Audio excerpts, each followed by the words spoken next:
নেককার স্ত্রীর দোয়া স্বামীর জন্য রক্ষা কবচ। কারণ হাদিসের ভিতরে আসছে স্ত্রীর দোয়া বদলে দিতে পারে স্বামীর জীবন। আপনার স্ত্রী যদি আপনার জন্য দোয়া করে, আল্লাহ পাক রব্বুল আলামিন ওই দোয়াটা আমার আল্লাহ অতি দ্রুত কবুল করে নেন। এই জন্যে অনেক সময় আছে, আপনি আপনার স্ত্রীকে যখন বলবেন যে স্ত্রী হ্যাঁ নামাজ পড়ো, স্ত্রী যখন নামাজ পড়বে, স্ত্রী যখন তাসবিহ তাহলিল পড়বে, আল্লাহ পাক তার ইবাদতের কারণে সে যখন আপনার জন্য দোয়া করবে, যদিও সামনে আপনার একটা বালা মুসিবত ছিল, বিপদ ছিল, আপনার স্ত্রী আপনার জন্য দোয়া করেছে, আল্লাহ আমার স্বামীর বালা মুসিবত দূর করে দাও, যদিও আপনার সামনে বালা মুসিবত ছিল, আপনার স্ত্রীর নেক দোয়ার কারণে আমার আল্লাহ আপনাকে হেফাজত করে দিয়েছেন। এই জন্য যুবক ভাইয়েরা, স্ত্রীদেরকে বলবেন নামাজ পড়ার জন্য। স্ত্রী নামাজ পড়লে সংসারে আয় রোজগারে বরকত হয়। আপনি নামাজ পড়বেন, আপনার স্ত্রীকে নামাজই বানাবেন। কারণ নেককার স্ত্রীর দোয়া স্বামীর জন্য একটা রক্ষা কবচ, স্বামীর জন্য 100% কবুল হয়ে যায়। এটা আল্লাহ প্রদত্ত একটা নিয়ামত, আল্লাহ পাক তাদের দোয়া কবুল করেন।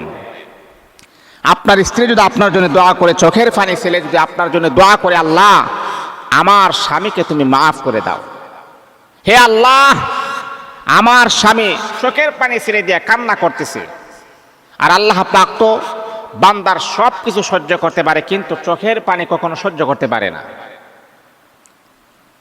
আপনার স্ত্রী নামাজ পড়ার পরে চোখের পানি ছেড়ে দিয়ে কান্না করে আর বলে, আল্লাহ আমার স্বামীর যত ভুল আছে, যত অন্যায় আছে, যত অপরাধ আছে, আল্লাহ তুমি মাফ করে দাও।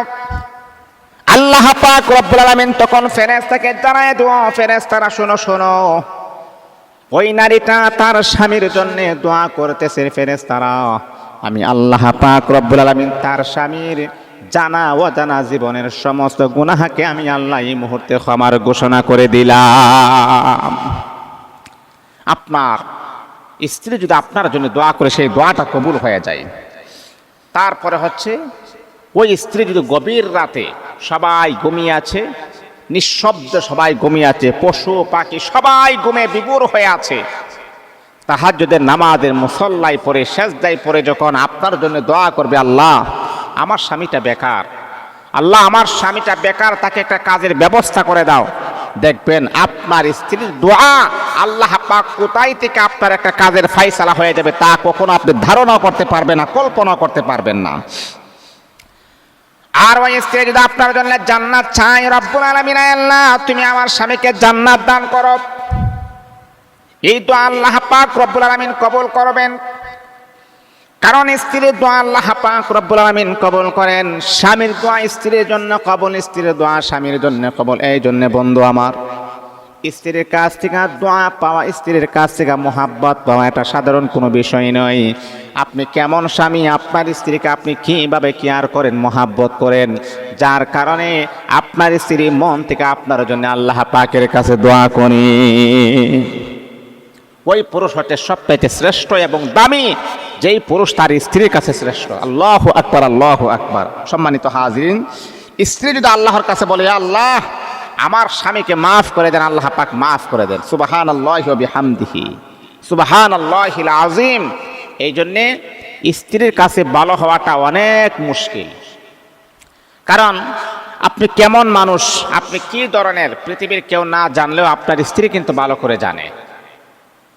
অনেক স্বামী আছে, স্ত্রীর সাথে তার দুর্ব্যবহার, কিন্তু ঘর থেকে বের হইলে তার সুনাম, মানুষ তার অনেক প্রশংসা করে, আহারে উমুকের ছেলের প্রশংসা, হ্যাঁ বিমূঢ় হয়ে যায়, হাসি মুখে কথা বলে, তাকে কখনো ঝগড়া করতে দেখি নাই। কিন্তু যার আপনি প্রশংসা করতেছেন, ওই লোকটাই সবচাইতে বাজে এবং দুর্ব্যবহার করে তার স্ত্রীর সাথে। না না, এটা হতে পারে না। আপনার সবচাইতে শ্রেষ্ঠ এবং দামি ব্যবহার পাওয়ার যোগ্য হচ্ছে আপনার স্ত্রী। যেই পুরুষ তার স্ত্রীর কাছে ভালো, সে হচ্ছে 100% ভালো পুরুষ, আর যেই পুরুষ তার স্ত্রীর কাছে খারাপ, সে হচ্ছে 100% খারাপ।